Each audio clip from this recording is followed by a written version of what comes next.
दूसरा अध्याय सांख्य योग। पहले अध्याय में गीता में कहे हुए उपदेश की प्रस्तावना रूप दोनों सेनाओं के महारथियों की तथा शंखध्वनि पूर्वक अर्जुन का रथ दोनों सेनाओं के बीच खड़ा रखने की बात कही गई। बाद में दोनों सेनाओं में खड़े अपने कुटुंबी और स्वजनों को देखकर शोक और मोह के कारण अर्जुन युद्ध करने से रुक गया और अस्त्र शस्त्र छोड़कर विषाद करने बैठ गया। यह बात कहकर उस अध्याय की समाप्ति की बाद में भगवान श्री कृष्ण ने उन्हें किस प्रकार फिर से युद्ध के लिए तैयार किया, यह सब बताना आवश्यक होने से संजय अर्जुन की स्थिति का वर्णन करते हुए दूसरा अध्याय प्रारंभ करता है। अथ द्वितीयोऽध्याय। संजय उवाच तं तथा करिपयाविष्टमश्रुपूर्णाकुलेक्षणम् विषीदन्तमिदं वाक्यमुवाच मधुसूदन। संजय बोले, उस प्रकार करुणा से व्याप्त और आंसुओं से पूर्ण तथा व्याकुल नेत्रों वाले शोकयुक्त उस अर्जुन के प्रति भगवान मधुसूदन ने ये वचन कहा। श्री भगवानुवाच कुतस्त्वा कश्मलमिदं विश्मे समुपस्थितम् अनार्यजुष्टमस्वर्ग्यं कीर्तिक्रम अर्जुन क्लैब्यं मासं गमः पार्थ नैतत्वयुपपद्यते क्षुद्रं हृदय दौर्बल्यं त्यक्तवोत्तिष्ठ परन्तप। श्री भगवान बोले, हे अर्जुन, तुझे इस असमय में यह मोह किस हेतु से प्राप्त हुआ? क्योंकि न तो यह श्रेष्ठ पुरुषों द्वारा आचरित है, न स्वर्ग को देने वाला है और न कीर्ति को करने वाला ही है। इसलिए हे अर्जुन, नपुंसकता को मत प्राप्त हो, तुझमें यह उचित नहीं जान पड़ती है, परंतप हृदय की तुच्छ दुर्बलता को त्याग कर युद्ध के लिए खड़ा हो जा। अर्जुन उवाच कथम भीष्मः संख्ये द्रोणञ्च मधुसूदन इषुभ्यः प्रतियोत्स्यामि पूजार्हावरिसूदन। अर्जुन बोले, हे मधुसूदन, मैं रणभूमि में किस प्रकार बाणों से भीष्म पितामह और द्रोणाचार्य के विरुद्ध लड़ूंगा? क्योंकि हे अरिसूदन, वे दोनों ही पूजनीय हैं। गुरुन् हत्वा ही महानुभावा श्रेयो भोक्तुम भैक्ष्यम्पीह लोके हत्वार्थ कामास्तु गुरुनिहैव भुंजिये भोगान रुधिर प्रदिग्धान। इसलिए इन महानुभाव गुरुजनों को न मारकर मैं इस लोक में भिक्षा का अन्न भी खाना कल्याणकारक समझता हूं, क्योंकि गुरुजनों को मारकर भी इस लोक में रुधिर से सने हुए अर्थ और कामरूप भोगों को ही तो भोगूंगा। न चैतद्विद्मः कतर्नो गरियो यद्वा जयम यदि वानो जयुः यानेव हत्वा न जिजीविषाम स्तेवस्थिताः प्रमुखे धार्तराष्ट्राः। हम यह भी नहीं जानते कि हमारे लिए युद्ध करना और न करना इन दोनों में से कौन सा श्रेष्ठ है, अथवा यह भी नहीं जानते कि उन्हें हम जीतेंगे या हमको वे जीतेंगे, और जिनको मारकर हम जीना भी नहीं चाहते, वे ही हमारे आत्मीय धृतराष्ट्र के पुत्र हमारे मुकाबले में खड़े हैं।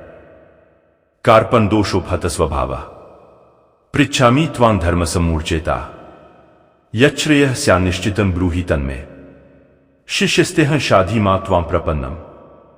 इसलिए कायरतारूप दोष से उपहत हुए स्वभाव वाला तथा धर्म के विषय में मोहित चित्त हुआ मैं आपसे पूछता हूं कि जो साधन निश्चित कल्याणकारक हो वह मेरे लिए कहिए, क्योंकि मैं आपका शिष्य हूं। इसलिए आपके शरण हुए मुझको शिक्षा दीजिए।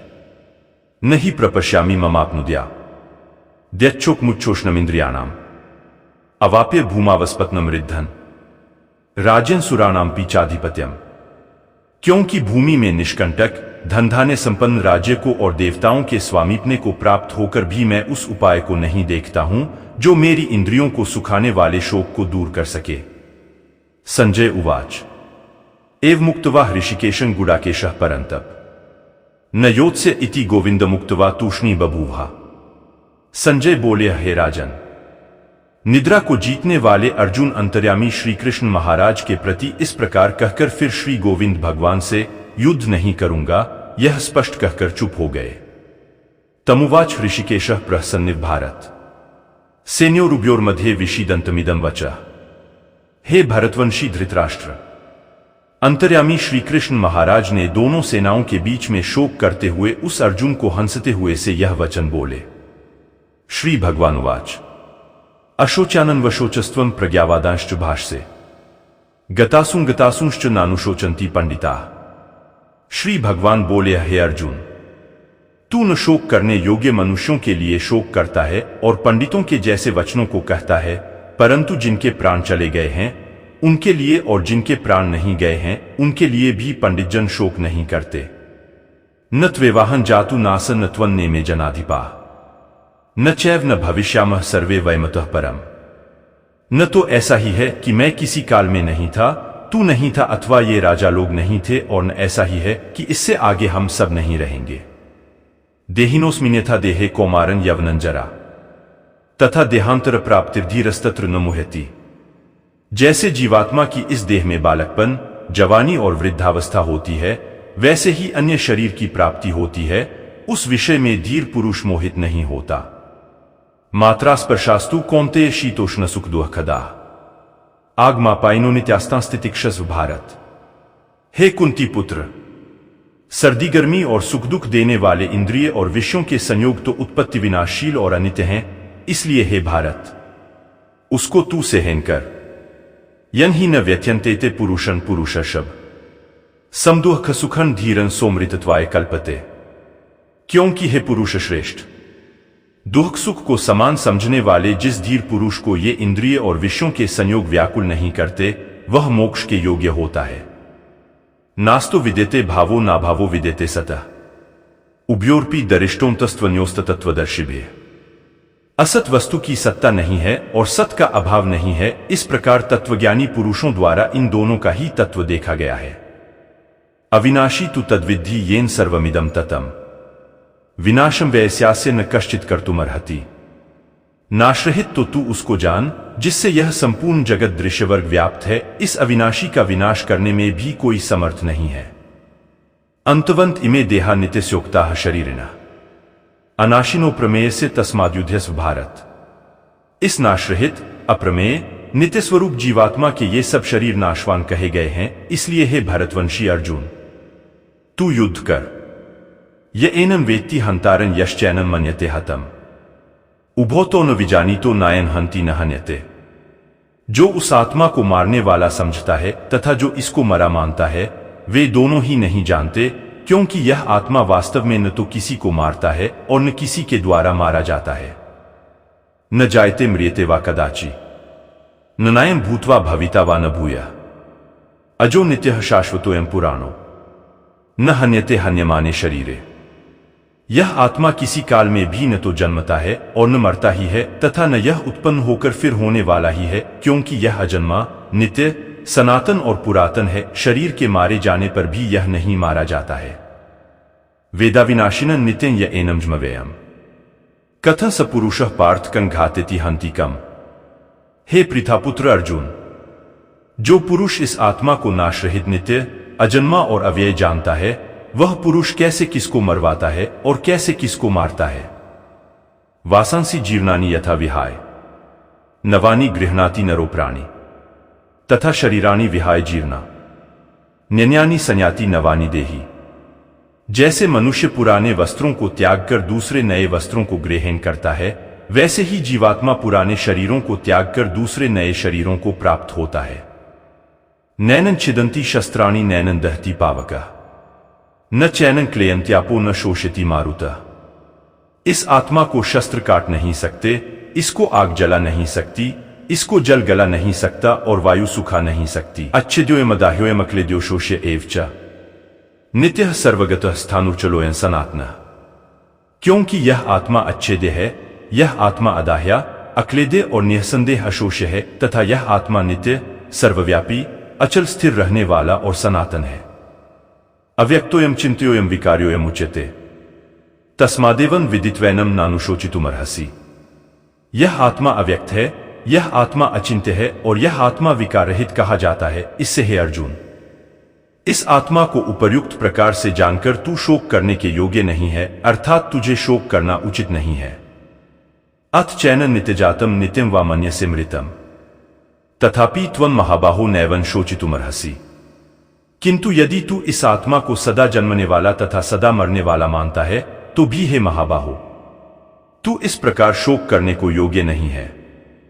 जातस्य हि ध्रुवो मृत्युर्ध्रुवं जन्म मृतस्य च तस्मात् परिहार्यर्थे न त्वं शोचितुमर्हसि। क्योंकि इस मान्यता के अनुसार जन्मे हुए की मृत्यु निश्चित है और मरे हुए का जन्म निश्चित है, इससे भी इस बिना उपाय वाले विषम में तू शोक करने के योग्य नहीं है। अव्यक्तादीनि भूतानि व्यक्तमध्यानि भारत अव्यक्त निधनान्येव तत्र का परिदेवना। हे अर्जुन, संपूर्ण प्राणी जन्म से पहले अप्रकट थे और मरने के बाद भी अप्रकट हो जाने वाले हैं, केवल बीच में ही प्रकट है। फिर ऐसी स्थिति में क्या शोक करना है? आश्चर्यवत् पश्यति कश्चिदेन माश्चर्यवद्वति तथैव चान्यः आश्चर्यवच्चैन्मन्यः शृणोति श्रुत्वापेनं वेद न चैव कश्चित्। कोई एक महापुरुष ही इस आत्मा को आश्चर्य की भांति देखता है और वैसे ही दूसरा कोई महापुरुष ही इसके तत्व का आश्चर्य की भांति वर्णन करता है, तथा दूसरा कोई अधिकारी पुरुष ही इसे आश्चर्य की भांति सुनता है, और कोई कोई तो सुनकर भी इसको नहीं जानता। देहि नित्यं वध्योयन् देहे सर्वस्य भारत तस्मात् सर्वाणि भूतानि न त्वं शोचितुमर्हसि। हे अर्जुन, यह आत्मा सबके शरीरों में सदा ही अवध्य है, इस कारण संपूर्ण प्राणियों के लिए तू शोक करने के योग्य नहीं है। स्वधर्मंपि चावेक्ष्य न विकंपितुमर्हसि धम्र्याद्धि युद्धात् श्रेयोन्यत् क्षत्रियस्य न विद्यते। तथा अपने धर्म को देखकर भी तू भय करने योग्य नहीं है, अर्थात तुझे भय नहीं करना चाहिए, क्योंकि क्षत्रिय के लिए धर्मयुक्त युद्ध से बढ़कर दूसरा कोई कल्याणकारी कर्तव्य नहीं है। यदृच्छया चोपन्नम स्वर्गद्वारम पावृतम सुखिनः क्षत्रियाः पार्थ लभन्ते युद्धमीदृशम। हे पार्थ, अपने आप प्राप्त हुए और खुले हुए स्वर्ग के द्वार रूप इस प्रकार के युद्ध को भाग्यवान क्षत्रिय लोग ही पाते हैं। अथ चेत् त्वमिमं धम्र्यन् संग्रामं न करिष्यसि ततः स्वधर्मं कीर्तिं च हित्वा पापं वाप्स्यसि। किंतु यदि तू इस धर्मयुक्त युद्ध को नहीं करेगा तो स्वधर्म और कीर्ति को खोकर पाप को प्राप्त होगा। अकीर्तिं चापि भूतानि कथयिष्यन्ति ते व्ययाम संभावितस्य चाकीर्तिर्मरणाद्तिरिच्यते। तथा सब लोग तेरी बहुत काल तक रहने वाली अपकीर्ति भी कथन करेंगे, और माननीय पुरुष के लिए अपकीर्ति मरण से भी बढ़कर है। भयाद्रनादुपर्त मंस्यन्ते त्वां महार्था येषां च त्वं बहुमतो भूत्वा यास्यसि लाघवम्। और जिनकी दृष्टि में तू पहले बहुत सम्मानित होकर अब लघुता को प्राप्त होगा, वे महारथी लोग तुझे भय के कारण युद्ध में हटा हुआ मानेंगे। अवाच्यवादांश्च बहून् वदिष्यन्ति तवाहिता निंदन्तस्तव सामर्थ्यं ततो दुःखतरनु किम।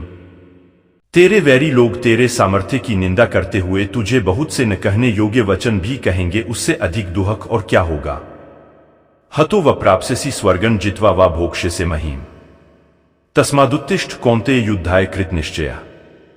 या तो तू युद्ध में मारा जाकर स्वर्ग को प्राप्त होगा अथवा संग्राम में जीतकर पृथ्वी का राज्य भोगेगा। इस कारण हे अर्जुन, तू युद्ध के लिए निश्चय करके खड़ा हो जा। सुख दुःखे समे कृत्वा लाभालाभो जयाजयो ततो युद्धाय युजस्व नैवं पापम वाप्स्यसि। जय पराजय, लाभानी और सुख दुख को समान समझकर उसके बाद युद्ध के लिए तैयार हो जा। इस प्रकार युद्ध करने से तू पाप को नहीं प्राप्त होगा। एषा ते विहिता सांख्ये बुद्धिर्योगे त्विमाशुरिनु बुद्धिया युक्तो यया पार्थ कर्मबंधन प्रहास्यसि। हे पार्थ, यह बुद्धि तेरे लिए ज्ञानयोग के विषय में कही गई, और अब तू इसको कर्मयोग के विषय में सुन। जिस बुद्धि से युक्त हुआ तू कर्मों के बंधन को भली भांति त्याग देगा, अर्थात सर्वथा नष्ट कर डालेगा। नेहाभिक्रमनाशोस्ति प्रत्यवायो न विद्यते स्वल्पमप्यस्य धर्मस्य त्रायते महतो भयात्। इस कर्मयोग में आरंभ का अर्थात बीज का नाश नहीं है, और उल्टा फल रूप दोष भी नहीं है, बल्कि इस कर्मयोग रूप धर्म का थोड़ा सा भी साधन जन्म मृत्यु रूप महान भय से रक्षा कर लेता है।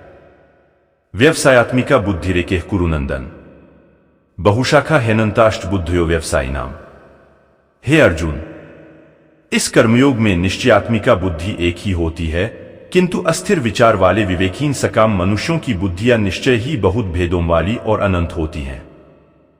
यामिमां पुष्पितां वाचं प्रवदन्ते विपश्चितः वेदवादर्ताः पार्थ नान्यदस्तीति वादिनः कामात्मानः स्वर्गप्रा जन्म कर्म फलप्रदाम् क्रियाविशेष बहुलां भोगैश्वर्यगति प्रति भोगैश्वर्य प्रसक्तानां तयापहृच्चेत्साम् व्यवसायात्मिका बुद्धिः समाधो न विधीयते। हे अर्जुन, जो भोगों में तन्मय हो रहे हैं, जो कर्मफल के प्रशंसक वेदवाक्यों में ही प्रीति रखते हैं, जिनकी बुद्धि में स्वर्ग ही परम प्राप्य वस्तु है और जो स्वर्ग से बढ़कर दूसरी कोई वस्तु ही नहीं है, ऐसा कहने वाले हैं, वे अविवेकी जन इस प्रकार की जिस पुष्पित अर्थात दिखाऊ शोभायुक्त वाणी को कहा करते हैं, जो कि जन्मरूप कर्मफल देने वाली और भोग तथा ऐश्वर्य की प्राप्ति के लिए नाना प्रकार की बहुत सी क्रियाओं का वर्णन करने वाली है। उस वाणी द्वारा जिनका चित्त हर लिया गया है, जो भोग और ऐश्वर्य में अत्यंत आसक्त हैं, उन पुरुषों की परमात्मा में निश्चयात्मिका बुद्धि नहीं होती। त्रैगुण्य विषया वेदा निस्त्रैगुण्यो भवार्जुन निर्द्वंद्वो नित्यसत्वस्थो निर्योगक्षेम आत्मवान। हे अर्जुन, वेद उपर्युक्त प्रकार से तीनों गुणों के कार्यरूप समस्त भोगों और उनके साधनों का प्रतिपादन करने वाले हैं, इसलिए तू उन भोगों और उनके साधनों में आसक्तिहीन, हर्ष शोकादि द्वंद्वों से रहित, नित्यवस्तु परमात्मा में स्थित योगक्षेम को न चाहने वाला और स्वाधीन अंतःकरण वाला हो। यावानर्थ उत्पाने सर्वतः संप्लुतोदके तावान सर्वेषु वेदेषु ब्राह्मणस्य विजानतः। सब ओर से परिपूर्ण जलाशय के प्राप्त हो जाने पर छोटे जलाशय में मनुष्य का जितना प्रयोजन रहता है, ब्रह्मा को तत्व से जानने वाले ब्राह्मण का समस्त वेदों में उतना ही प्रयोजन रह जाता है। कर्मण्येवाधिकारस्ते मा फलेषु कदाचन मां कर्मफल हेतुर्भूर्माते संगोस्त्व कर्मणि। तेरा कर्म करने में ही अधिकार है, उनके फलों में कभी नहीं, इसलिए तू कर्मों के फल का हेतु मत हो तथा तेरी कर्म न करने में भी आसक्ति न हो। योगस्थः कुरु कर्माणि संगं त्यक्त्वा धनंजय सिद्धे सिद्धयोः समो भूत्वा समत्वं योग उच्यते। हे धनंजय, तू आसक्ति को त्याग कर तथा सिद्धि और असिद्धि में समान बुद्धि वाला होकर योग में स्थित हुआ कर्तव्य कर्मों को कर, समत्व भाव ही योग कहलाता है। दूरेन हेवरं कर्म बुद्धि योगा धनंजय बुद्धो शरणमन्विच कृपणाः फल हेतवः। इस समत्व बुद्धि योग से सकाम कर्म अत्यंत ही निम्न श्रेणी का है, इसलिए हे धनंजय, तू संबुद्धि में ही रक्षा का उपाय भून अर्थात बुद्धि योग का ही आश्रय ग्रहण कर, क्योंकि फल के हेतु बनने वाले अत्यंत दीन है। बुद्धियुक्तो जहाति उभे सुकृत दुष्कृते तस्माद्योगाय युजस्व योगः कर्मसु कौशलम। संबुद्धियुक्त पुरुष पुण्य और पाप दोनों को इसी लोक में त्याग देता है, अर्थात उनसे मुक्त हो जाता है। इससे तू समत्वरूप योग में लग जा। यह समत्वरूप योग ही कर्मों में कुशलता है, अर्थात कर्मबंधन से छूटने का उपाय है। कर्मजम बुद्धियुक्ता ही फलं त्यक्त्वा मनीषिणः जन्मबंध विनिर्मुक्ताः पदं गच्छन्ते नाम्यम्। क्योंकि संबुद्धि से युक्त ज्ञानीजन कर्मों से उत्पन्न होने वाले फल को त्याग कर जन्मरूप बंधन से मुक्त हो निर्विकार परम पद को प्राप्त हो जाते हैं। यदा ते मोहकलिलं बुद्धिर्व्यतितृष्यति तदा गंतासी निर्वेदन श्रोतव्य से श्रुत से च। जिस काल में तेरी बुद्धि मोहरूप दलदल को भली भांति पार कर जाएगी, उस समय तू सुने हुए और सुनने में आने वाले इस लोक और परलोक संबंधी सभी भोगों से वैराग्य को प्राप्त हो जाएगा। श्रुति विप्रतिपन्ना ते यदा स्थास्यति निश्चला समाधावचला बुद्धिस्तदा योगम वापसेसी। भांति भांति के वचनों को सुनने से विचलित हुई तेरी बुद्धि जब परमात्मा में अचल और स्थिर ठहर जाएगी, तब तू योग को प्राप्त हो जाएगा, अर्थात तेरा परमात्मा से नित्य संयोग हो जाएगा। अर्जुन उवाच स्थित प्रज्ञस्य का भाषा समाधिस्थ से केशव स्थित्यः किं प्रभाषित किमासीत व्रजेत किम। अर्जुन बोले, हे केशव, समाधि में स्थित परमात्मा को प्राप्त हुए स्थिर बुद्धि पुरुष का क्या लक्षण है? वह स्थिर बुद्धि पुरुष कैसे बोलता है, कैसे बैठता है और कैसे चलता है? श्री भगवानुवाच प्रजहाति यदा कामान सर्वान् पार्थ मनोक्तान् आत्मनेवात्मना तुष्टः स्थित प्रज्ञस्तदोच्यते। श्री भगवान बोले, हे अर्जुन, जिस काल में यह पुरुष मन में स्थित संपूर्ण कामनाओं को भली भांति त्याग देता है और आत्मा से आत्मा में ही संतुष्ट रहता है, उस काल में वह स्थित प्रज्ञ कहा जाता है। दुःखेष्वनुद्विग्नम्नाः सुखेषु विगतस्पृहा वीतराग भय क्रोधः स्थितिर् मुनिरुच्यते। दुखों की प्राप्ति होने पर जिसके मन पर उद्वेग नहीं होता, सुखों की प्राप्ति में जो सर्वथा निःस्पृह है तथा जिसके राग भय और क्रोध नष्ट हो गए हैं, ऐसा मुनि स्थिर बुद्धि कहा जाता है। यह सर्वत्राम्भिस्नेहस्तत्तत् प्राप्य शुभाशुभम नाभिनंदति न द्वेष्टि तस्य प्रज्ञा प्रतिष्ठिता। जो पुरुष सर्वत्र स्नेह रहित हुआ उस शुभ या अशुभ वस्तु को प्राप्त होकर न प्रसन्न होता है और न द्वेष करता है, उसकी बुद्धि स्थिर है। यदा संहर्ते चायं कूर्मोंगनीव सर्वशः इंद्रियाणीन्द्रियार्थे व्यस्तस्य प्रज्ञा प्रतिष्ठिता। और जैसे कछुआ सब ओर से अपने अंगों को समेट लेता है, वैसे ही जब यह पुरुष इंद्रियों के विषयों से इंद्रियों के सब प्रकार से हटा लेता है, तब उसकी बुद्धि स्थिर है, ऐसा समझना चाहिए। विषय विनिवर्तन्ते निराहारस्य देहिनः रसवर्जन रसोप्यस्य परं दृष्ट्वा निवर्तते। इंद्रियों के द्वारा विषयों को ग्रहण न करने वाले पुरुष के भी केवल विषय तो निवृत्त हो जाते हैं, परंतु उनमें रहने वाली आसक्ति निवृत्त नहीं होती। इस स्थित प्रज्ञ पुरुष की तो आसक्ति भी परमात्मा का साक्षात्कार करके निवृत्त हो जाती है। यत्तो ह्यपि कौन्तेय पुरुषस्य विपश्चितः इंद्रियाणि प्रमाथीनि हरन्ति प्रस्भम्मनः। हे अर्जुन, आसक्ति का नाश न होने के कारण ये प्रमथन स्वभाव वाली इंद्रियां यत्न करते हुए बुद्धिमान पुरुष के मन को भी बलात् हर लेती हैं। तानि सर्वाणि संयमे युक्त आसीत् मत्परः वशे ही यसेन्द्रियाणि तस्य प्रज्ञा प्रतिष्ठिता। इसलिए साधक को चाहिए कि वह उन संपूर्ण इंद्रियों को वश में करके समाहित हुआ मेरे परायण होकर ध्यान में बैठे, क्योंकि जिस पुरुष की इंद्रियां वश में होती हैं उसी की बुद्धि स्थिर हो जाती है। ध्यायतो विषयान् पुंसः संगस्ते शुभ जायते संगात संजायते कामः कामात् क्रोधो भी जायते। विषयों का चिंतन करने वाले पुरुष की उन विषयों में आसक्ति हो जाती है, आसक्ति से उन विषयों की कामना उत्पन्न होती है और कामना में विघ्न पड़ने से क्रोध उत्पन्न होता है। क्रोधात् भवति सम्मोहः सम्मोहात् स्मृति विभ्रमः स्मृतिभ्रंशात् बुद्धिनाशो बुद्धिनाशात् प्रणश्यति। क्रोध से अत्यंत मूढ़भाव उत्पन्न हो जाता है, मूढ़भाव से स्मृति में भ्रम हो जाता है, स्मृति में भ्रम हो जाने से बुद्धि अर्थात ज्ञान शक्ति का नाश हो जाता है और बुद्धि का नाश हो जाने से यह पुरुष अपनी स्थिति से गिर जाता है। रागद्वेषवियुक्तस्तु विषयानिन्द्रियश्चरन् आत्मवशैर्विधेयात्मा प्रसादमधिगच्छति। परंतु अपने अधीन किए हुए अंतःकरण वाला साधक अपने वश में की हुई रागद्वेष से रहित इंद्रियों द्वारा विषयों में विचरण करता हुआ अंतःकरण की प्रसन्नता को प्राप्त होता है। प्रसादे सर्वदुःखाना हानिरस्योपजायते प्रसन्नचेतसो ह्याशु बुद्धियः पर्यवतिष्ठते। अंतःकरण की प्रसन्नता होने पर इसके संपूर्ण दुखों का अभाव हो जाता है और उस प्रसन्न चित्त वाले कर्मयोगी की बुद्धि शीघ्र ही सब ओर से हटकर परमात्मा में ही भली भांति स्थिर हो जाती है। नास्ति बुद्धिर्युक्त से न चायुक्त से भावना न चाभाव्यतः शांतिर्शांत से कुतः सुखम। न जीते हुए मन और इंद्रियों वाले पुरुष में निश्चयात्मिका बुद्धि नहीं होती और उस अयुक्त मनुष्य के अंतःकरण में भावना भी नहीं होती तथा भावनाहीन मनुष्य को शांति नहीं मिलती और शांतिरहित मनुष्य को सुख कैसे मिल सकता है। इंद्रियाणा ही चरता यन्मनोनुविधीयते तदस्य हरति प्रज्ञां वायुर्नामिवाम्भसि। क्योंकि जैसे जल में चलने वाली नाव को वायु हर लेती है, वैसे ही विषयों में विचरती हुई इंद्रियों में से मन जिस इंद्रिय के साथ रहता है वह एक ही इंद्रिय इस अयुक्त पुरुष की बुद्धि को हर लेती है। तस्मादेस्य महाबाहो निगृहीतानि सर्वशः इंद्रियाणि इंद्रियार्थे व्यस्तस्य प्रज्ञा प्रतिष्ठिता। इसलिए हे महाबाहो, जिस पुरुष की इंद्रियां इंद्रियों के विषयों से सब प्रकार निग्रह की हुई हैं उसी की बुद्धि स्थिर है। या निशा सर्वभूतानां तस्यां जागृति संयमी यस्यां जागृति भूतानि सा निशा पश्यतो मुनयः। संपूर्ण प्राणियों के लिए जो रात्रि के समान है उस नित्य ज्ञान स्वरूप परमानंद की प्राप्ति में स्थित प्रज्ञ योगी जागता है और जिस नाशवान सांसारिक सुख की प्राप्ति में सब प्राणी जागते हैं, परमात्मा के तत्व को जानने वाले मुनि के लिए वह रात्रि के समान है। तत्सदिति श्रीमद्भगवद्गीतासुपनिषत्सु ब्रह्म विद्यायां योगशास्त्रे श्री कृष्णार्जुन संवादे सांख्ययोगो नाम द्वितीयोऽध्यायः।